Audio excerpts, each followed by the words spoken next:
नमस्कार, मैं रवीश कुमार। भारतीय राजनीति उस नदी की तरह होती है जिसके मोड़ कभी कभी खुद नदी को भी याद नहीं रहते।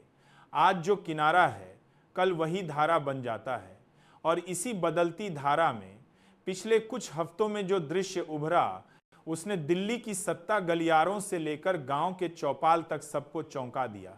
नीतीश कुमार और चंद्रबाबू नायडू, दो ऐसे नेता जिन्हें आज की राजनीति में पुरानी किताबें कहा जाता है, अचानक राजनीति की सबसे नई कहानी लिखते हुए दिखाई दिए और इस कहानी के केंद्र में एक ऐसा चेहरा खड़ा कर दिया गया जिसे दिल्ली की राजनीति ने कई बार खत्म घोषित किया था, राहुल गांधी। लेकिन राजनीति में खत्म शब्द किसने कब माना, कौन सी लकीर आखिरी है और कौन सी शुरुआत यह सिर्फ जनता तय करती है। और कभी कभी वही नेता जिनसे आप उम्मीद भी नहीं करते। और हुआ कुछ ऐसा कि नीतीश नायडू ने राहुल गांधी को अचानक से इस सियासी नाटक का हीरो बना दिया। और उधर दिल्ली में प्रधानमंत्री मोदी और अमित शाह के चेहरे पर पहली बार बेचैनी की रेखाएं दिखीं, वही चेहरे जो वर्षों तक चुनावों को औपचारिकता की तरह जीतते आए थे। पहला दृश्य, पटना की हवा बदलती है। पटना जो पिछले एक दशक से राजनीति की एक प्रयोगशाला बन चुका है। नीतीश कुमार हमेशा अपने फैसलों से चौंकाते हैं, लेकिन इस बार जो हुआ उसने राजनीति की धुरी ही बदल दी। नीतीश ने एक बंद कमरे की बैठक में अचानक कहा, अब वक्त है कि हम राहुल गांधी को आगे करें। देश को एक चेहरा चाहिए, दिमाग नहीं दिल जीतने वाला। उस एक लाइन ने पूरा समीकरण बदल दिया। बैठक में मौजूद नेता एक दूसरे का चेहरा देखते रह गए। ये वही नीतीश थे जिन्होंने कभी राहुल की राजनीति को अपरिपक्व कहा था और वही नीतीश आज उन्हें आगे बढ़ाने का रोड मैप बना रहे थे। कहा जाता है राजनीति में कोई स्थायी दोस्त नहीं होता, लेकिन भारतीय राजनीति में स्थायी दुश्मन भी नहीं होते। दूसरा दृश्य, नायडू की एंट्री। तेलुगु देशम पार्टी के प्रमुख चंद्रबाबू नायडू तकनीक, प्रशासन और राजनीतिक समझ का संगम माने जाने वाले नायडू ने नीतीश के प्रस्ताव को न सिर्फ स्वीकार किया बल्कि उसे गेम चेंजर बता दिया।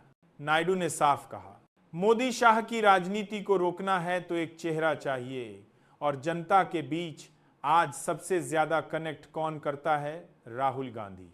यह बयान अकेला नहीं था, यह उस बड़े गठबंधन का संकेत था जो दिल्ली की सत्ता को पहली बार गंभीर खतरा दे सकता था। तीसरा दृश्य, दिल्ली के गलियारे कांपते हैं। दिल्ली की राजनीति ऐसे बदलावों की आदी नहीं। यहाँ सत्ता बदलती है, समीकरण नहीं। लेकिन इस बार समीकरण बदल रहा था और सत्ता को हल्की कंपकंपी महसूस होने लगी। बीजेपी के अंदर खबरें फैलने लगीं। नायडू और नीतीश दोनों साथ आ जाएं तो दक्षिण प्लस उत्तर का गठबंधन बन जाएगा। अगर राहुल चेहरा बने तो युवाओं और पहली बार वोट देने वालों में उत्साह बढ़ सकता है। यह गठबंधन 2014 और 2019 जैसा आसान मुकाबला नहीं रहने देगा। मोदी शाह दोनों इसे सिर्फ शोर बताते रहे, लेकिन उनके सलाहकारों की रिपोर्ट साफ कहती थी यह एक वास्तविक खतरा है।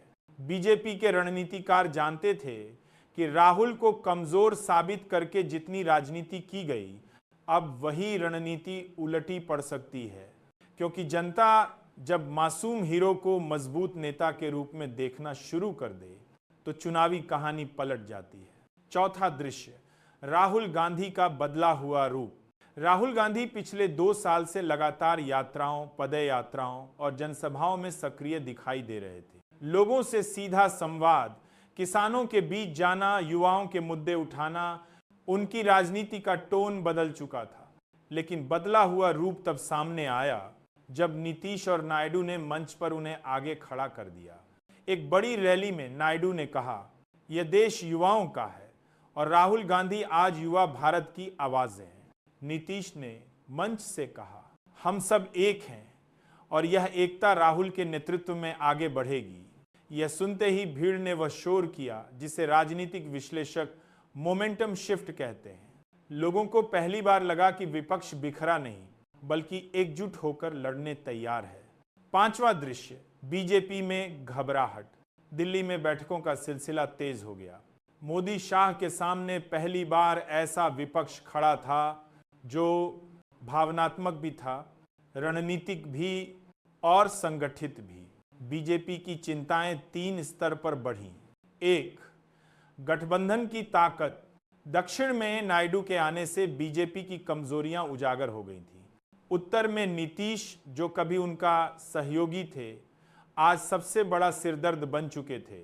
2, राहुल का बदलता जन्म था। जिस राहुल को पप्पू कहकर नजरअंदाज किया गया, वही अब भीड़ में सबसे ज्यादा तालियां बटोर रहा था। 3, चुनावी गणित का बिखरना। ओबीसी, दलित, किसान, युवा, सबकी राजनीति नए समीकरण में समा रही थी। बीजेपी के एक वरिष्ठ नेता ने बंद कमरे में कहा, अगर यह गति जारी रही तो चुनाव सिर्फ चुनौती नहीं, खतरा बन जाएगा। छठा दृश्य, मीडिया की रातों की नींद उड़ना। मीडिया ने वर्षों तक राहुल को अनुभवहीन बताने की कवरेज की, लेकिन अब जब नीतीश और नायडू ने खुद उन्हें नेता की तरह पेश किया, मीडिया अचानक असहज हो गया। बहसें बदलने लगीं। क्या राहुल गांधी वास्तव में तैयार हैं? क्या नीतीश का फैसला रणनीतिक